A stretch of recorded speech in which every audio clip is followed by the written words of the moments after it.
Hey everybody, I want to give you a quick update before you go into the weekend. I know that you have probably watched the governor's announcement from yesterday.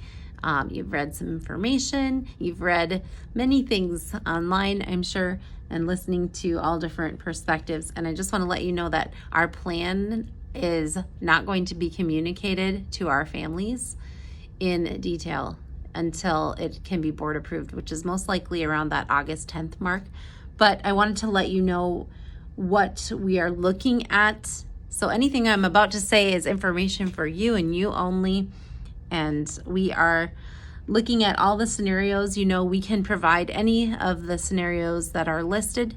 And at this point, based on our data, we are, you take your total number of COVID cases for your area from over a 14-day span, and then you divide it by your county's population, which is then divided by 10,000, and we get a number. So we are currently at 3.08, which is really great. And so in the recommendations from MDE, from 0 to 9 cases, you can do in-person learning for your whole building. For cases up to number 19, over a 14-day span, we can do in-person learning for elementary students and hybrid for secondary. And then hybrid learning for all is up to 29. And then after that, up to 49, it's hybrid for elementary and distance for secondary. What does that mean for Ogilvie? We can go full speed ahead if that's what we decide to do in-person learning, and we have no issues with that and being safe and providing safety precautions.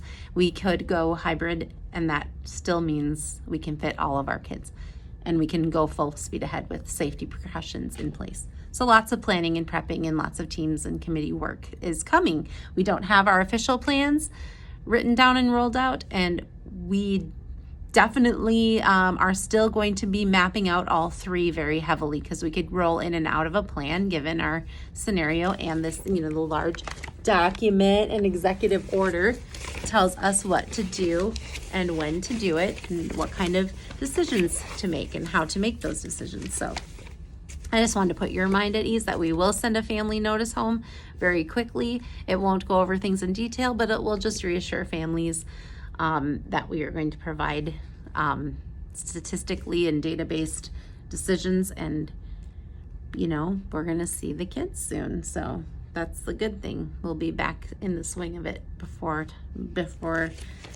you can even blink. That being said, I'm going to be involved in your lives more than you would like for a summer. I'm going to send you updates and invite you to a weekly meeting and brainstorming session, kind of like a staff meeting. I am not going to force you to join those, but I would highly encourage you to stay in the know and in the loop, so you'll want to watch for those in your email.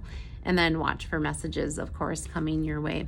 There will be a lot of information. After Monday's staff development virtual meeting, I'll update you on some decisions that are made there too. And some things I want you to know for sure.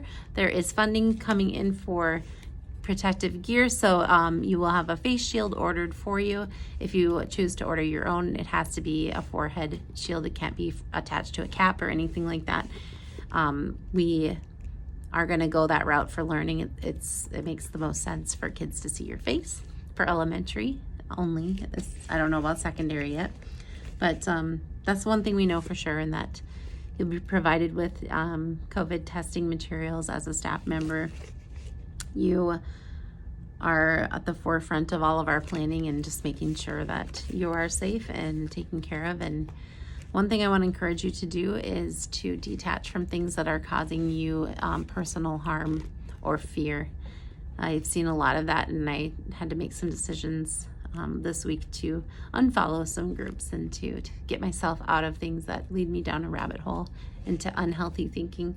And there's a lot of negativity in the world, and there's a lot of fear. Some of it, of course, necessary, and much of it very, very unnecessary and very unrealistic given our scenario where we are at. So I want to encourage you and tell you to maybe do the same and think about things that don't need to be in your lives or in your minds, and just understand that we are a team here for our school and our students, and we're going to make the best decisions that we can. And we'll talk to you some more next week. Have a great weekend.